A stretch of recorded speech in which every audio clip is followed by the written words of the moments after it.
Hi అండి. Welcome back to Karuna's cooking channel. ఈరోజు evening snacks జంతికలు తయారు చేసుకుందాము. మినప్పిండితో తయారు చేసుకుందాము. నూనె కూడా ఎక్కువగా పీల్చదు. టేస్ట్ కూడా చాలా బావుంటాయి. ఒక్కసారి చేసి పెట్టుకుంటే నెల రోజుల వరకు కూడా నిల్వ ఉంటాయి. అలాగే పిల్లలు స్కూల్ నుంచి ఇంటికి వచ్చినప్పుడు స్నాక్స్ అడిగినప్పుడు ఇలా హెల్తీగా చేసి పెడితే హెల్త్‌కి కూడా మంచిది. ఇంకా రెసిపీ ట్రై చేసేద్దాము. మినప్పిండి జంతికలు తయారు చేయడం కోసం ముందుగా ఒక గ్లాసుని కొలతగా తీసుకుని 2 గ్లాసులు మినప్పప్పు, 1 గ్లాసు పెసరపప్పు నానపెట్టుకోవాలి. 4, 5 గంటల పాటు నానపెట్టుకోవాలి. పెసరపప్పు ఇంకా మినపప్పు నానిన తర్వాత 1కి 2 సార్లు శుభ్రంగా కడిగేసుకుని నీళ్ళన్నీ కూడా వంచేసుకోవాలి. ఇప్పుడు కడిగిన మినపప్పు ఇంకా పెసరపప్పుని 2 కూడా ఒక గిన్నెలోకి తీసేసుకోవాలి. నీళ్లు అస్సలు ఉండకూడదండి. నీళ్ళన్నీ కూడా వాడేసుకుని అప్పుడు తీసుకోవాలి.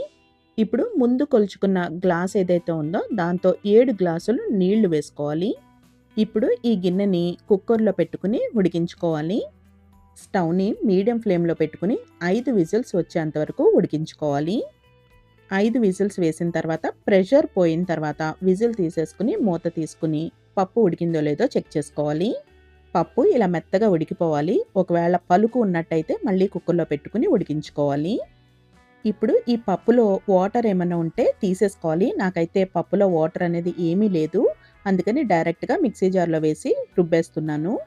నీళ్లు సెపరేట్ చేసేసుకుని ఉడికించుకున్న పప్పు మాత్రమే మిక్సీ జార్‌లో వేసుకుని మెత్తగా రుబ్బుకోవాలి. మెత్తగా రుబ్బుకున్న ఈ మినప్పిండిని వేరే గిన్నెలోకి తీసేసుకోవాలి. ఇప్పుడు దీనిలోకి 5 గ్లాసులు బియ్యపిండి, అర టీ స్పూన్ పసుపు, రుచికి సరిపడా ఉప్పు, ఇంకా 1 నుంచి 1.5 స్పూన్ వరకు కారము, ఒక అర టీ స్పూన్ వరకు మసాలా పౌడరు, ఇంకా కొంచెం వాము అంటే ఒక అర టీ స్పూన్ వరకు వాము తీసుకుని ఇలా చేతితో నలిపి ఆ వామును వేసుకోవాలి. ఇంకా 1 టీ స్పూన్ వరకు నువ్వులు వేసుకుని కలుపుకోవాలి. ఇప్పుడు వీటన్నిటిని కూడా జంతికలకి పిండి ఎలా కలుపుకుంటామో ఆ విధంగా కన్సిస్టెన్సీ వచ్చేలాగా కలుపుకోవాలి. ఒకవేళ బాగా పల్చగా అనిపించినట్టయితే కొంచెం బియ్యపిండి వేసుకుని కలుపుకోవచ్చు. కన్సిస్టెన్సీ చూసారు కదా, ఈ విధంగా ఉండాలి. పిండి మరీ పల్చగా ఉంటే నూనె ఎక్కువగా పీల్చేస్తుంది. అలాగే పిండి బాగా గట్టిగా కలుపుకున్నాము అంటే జంతికలు కొంచెం కరకరలాడతాయి కానీ గట్టిగా ఉంటాయి. అందుకని కన్సిస్టెన్సీ ఈ విధంగా ఉండేలాగా చూసుకోవాలి. ఇప్పుడు జంతికల గొట్టంకి హోల్స్ కొంచెం పెద్దవిగా ఉన్నవి చూస్ చేసుకోండి. వాము ఇంకా నువ్వులు వేసాం కాబట్టి అడ్డం పడకుండా ఉంటాయి. ఇప్పుడు జంతికల గొట్టంకి లోపలంతా కూడా కొంచెం నూనె కానీ తడి కానీ రాసుకోవాలి.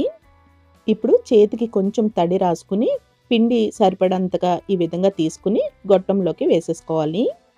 పిండి వేసుకునేటప్పుడు మరీ పైకంటా ఫిల్ చేయకుండా 1 ఇంచ్ వరకు కొంచెం గ్యాప్ ఉంచే విధంగా చూసుకోవాలి.